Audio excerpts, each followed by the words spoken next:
አሁን ደግሞ የምንሰራው ራሳችን በፈጠርነው ፕሮጀክት ላይ ክሪቲካል ፓዝ እንዲፈጠርልን ወይንም ክሪቲካል ፓዝ እንዲሰራልን ማድረግ ነው። ከዛ በፊት ግን እስቲ የራሳችንን ቀኖች ማለት የምናስበውን ቀኖች እንስጣቸው። ፎር ኢንስታንስ እዚህ ጋር ኮንስትራክሽን አንድ ላይ ይላል። ስለዚህ ሌትስ ቢ ሎጂካል እና ዝም ብለን 2 ወርን በለው ፎር ኢንስታንስ 2 months እንለዋለን።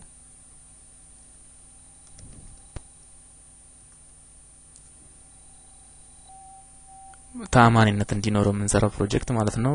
ሞባይላይዜሽን ሶሳይት አንድ ቀን ይፈጃል እንበል። የ2 ወር ኮንስትራክሽን ከሆነች ትንሽ የፕሮጀክት ነች እንደማለት ነው። አርኪቴክቸራል ዲዛይናችን 6 ቀን ኦር 5 ቀን ይፈጃል እንበል። ስትራክቸራል ዲዛይኑን ከፍ ያለ ጊዜ እንስጠው። ኤሌክትሮ ሜካኒካል ዲዛይኑ 4 ቀን ይፈጃል ብንል፣ ሳኒታሪ ዲዛይኑ እሱም 4 ቀን ይፍጅ ብንል፣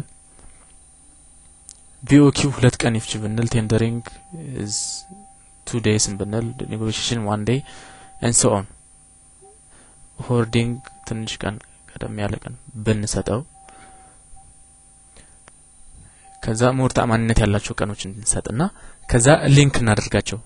ኦሬዲ አርኪቴክቸራል እና ኤሌክትሮ ሜካኒካል ዲዛይን ሊንክ ናቸው። አርኪቴክቸራል ካለቀ በኋላ ነው ኤሌክትሮ ሜካኒካል። ሳኒታሪ የመጀመሪያ ቀኑን ከስትራክቸራል ጋር ሆኖ ከኤሌክትሮ ሜካኒካል ዲዛይን ጋር አብሮ ብናረገው ኦር ከዛ ይልቅ ሊንክ ብናረገው ከአርኪቴክቸራል ጋር ለቀደሙ ሰሌክት አድርገን ኮንትሮል ይዘን ከዛ በኋላ ሊንክ ታስክስ ብንል የመጀመሪያ ቀኑን ግን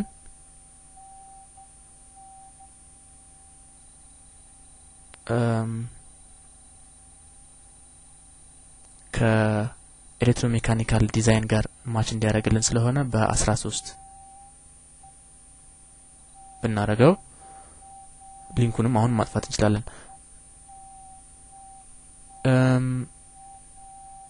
ስለዚህ ሊንኩን ላጥፋው።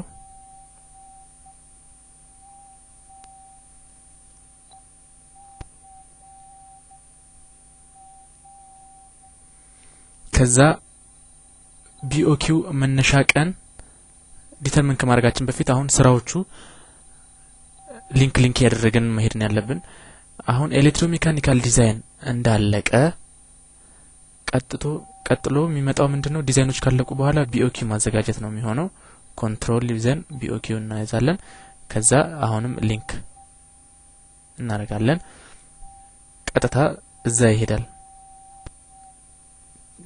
በፊት ስታርት ዴቱን ራሱ ባይ ዲፎልት አድርጎት ነበር። አሁን ሊንክ ስናደርገው ግን ዲፔንደንት ስለሆኑ እና ቀደም ስናገር እንደነበረው ባይ ዲፎልት ፊኒሽ ቱ ስታርት የሚል ሊንክ ሜተድ ስለተጠቀምን ቀጥታ የዚህ ፊኒሽ ከዚህ ስታርት ጋር ይገናኛል።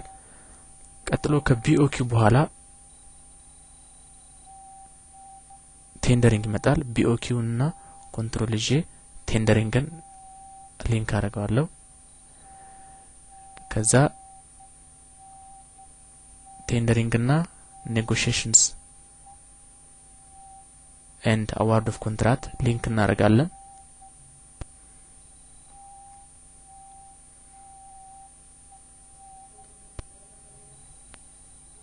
ከዛ በኋላ once award ከተሰጠ አንድ ኮንትራክት ወደ ሞባይላይዜሽን ነው የምንሄደው።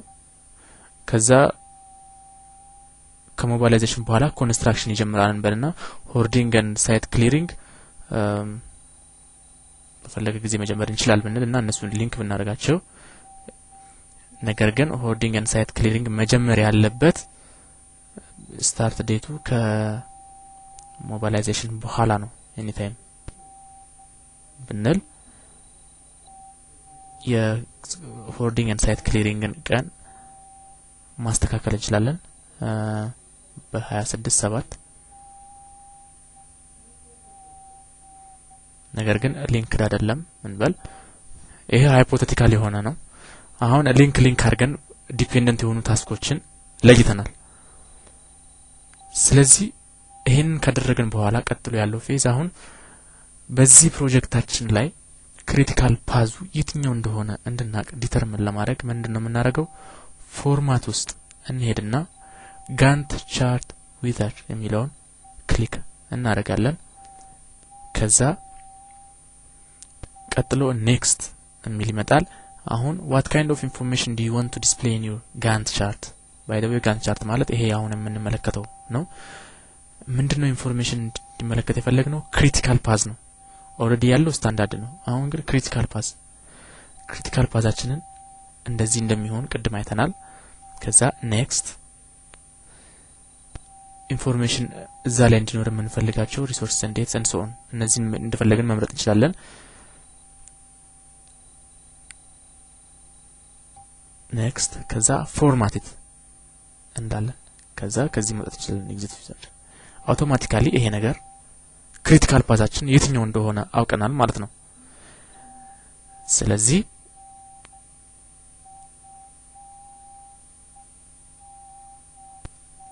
እነዚህ ታስኮች አርኪቴክቸራል ዲዛይን፣ ኤሌክትሮሜካኒካል ዲዛይን፣ ቢኦኪው፣ ቴንደሪንግ and so on የሚሉት ታስኮች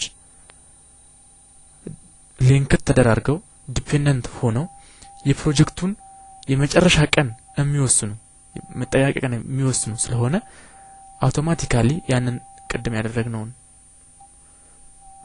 አክሽን ተከትሎ አውቶማቲካሊ እነዚህ ክሪቲካል ፓዙን ፈጠሩት ወይንም they make up the critical path ማለት ነው። ምን ማለት ነው? hoarding and site clearing for instance critical path ላይ አይደለም። ስለዚህ የሱን ቀን ብጨምርበት ዱሬሽኑን 10 ቀን ባረገው ለምሳሌ የፕሮጀክቱን መጨረሻ ቀን አይወስነውም or አያጓትተውም አይጨምረውም። የፕሮጀክቱ መጨረሻ ቀን finish date is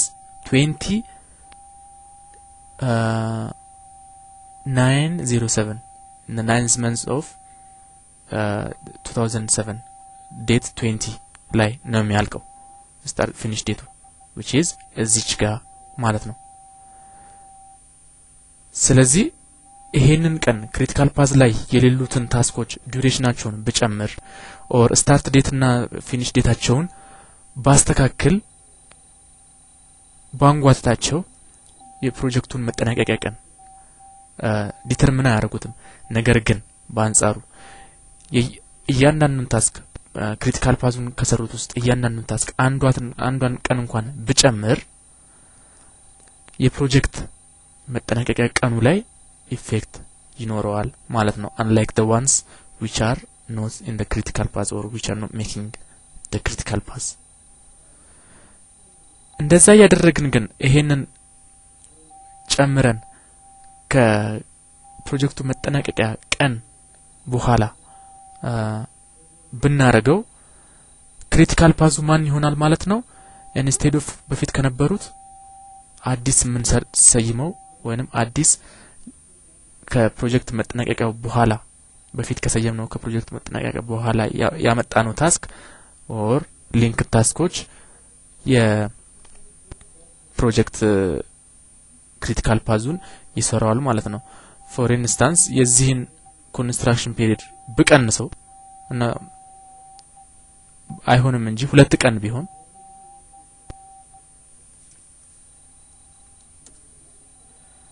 instead of ቅድም አሁን ክሪቲካል ፓዝ ላይ ከነበሩት ይሄ ከመሆኑ እሱን መሆኑን ትቶ ሌላ ክሪቲካል ፓዝ ፈጠረ ማለት ነው አውቶማቲካሊ በራሱ ጊዜ።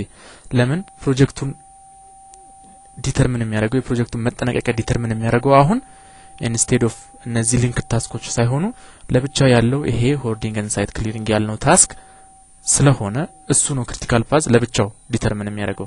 ቅድም ዲፊኒሽኑ ላይ እንዳልነው it could be series of tasks or even a single task that takes the calculated finish date of the project። ስለዚህ ክሪቲካል ፓዝ ምን እንደሆነ እና ክሪቲካል ፓዛችንን እንዴት እንደምንሰራው አይተናል ማለት ነው።